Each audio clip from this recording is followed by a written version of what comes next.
Apple to bring slow-motion video recording to the next iPhone. As many as 8 possible variants of the Galaxy Note 3 get rumored. And Google fixes the Android security bugs, but are you getting them? I'm Jaime Rivera, and in a perfect world, we'd be discussing the news over a cold beer today. This is Pocketnow Daily.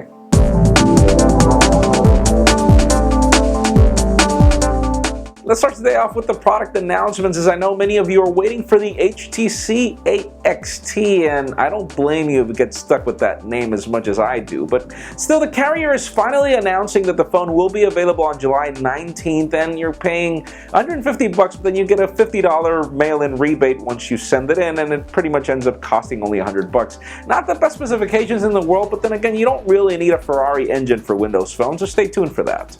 Google is up next, as many of us were concerned about this new security exploit that was happening in the Google Play Store that would allow hackers to take control of almost every Android phone out there. Interesting, since Google never really specified what the exploit was, but the company has now sent out a patch to their partners to allow them to deal with these issues on every phone. The question is if you're really getting that software update, as we know the way Android rolls.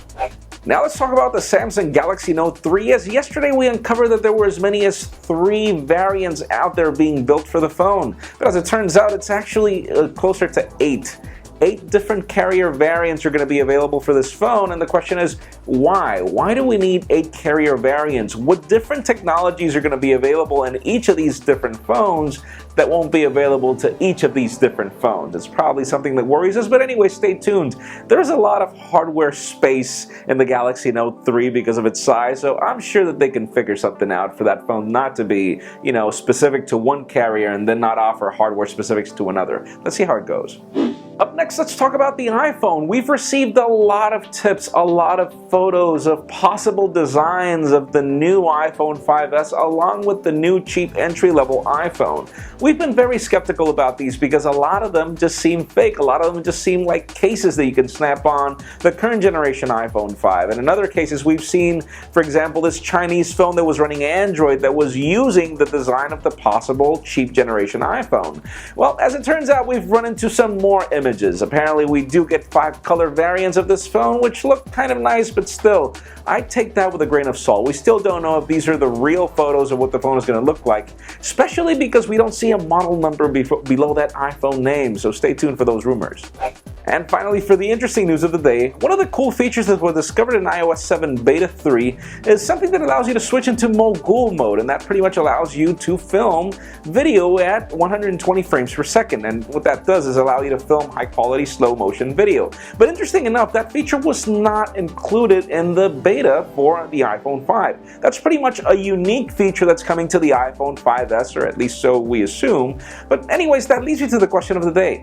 Would high-quality slow-motion video be a cool feature that would make you buy an iPhone 5S? I mean, I know that the HTC One and the Galaxy S4, these companies are already looking for ways to tweak software to allow you to do this, so I really don't know how hot and deal-breaking that feature would be. In my particular case, I would love to have it, but it really wouldn't make a difference for me to buy a phone or not, so leave us a comment down below. What would you want?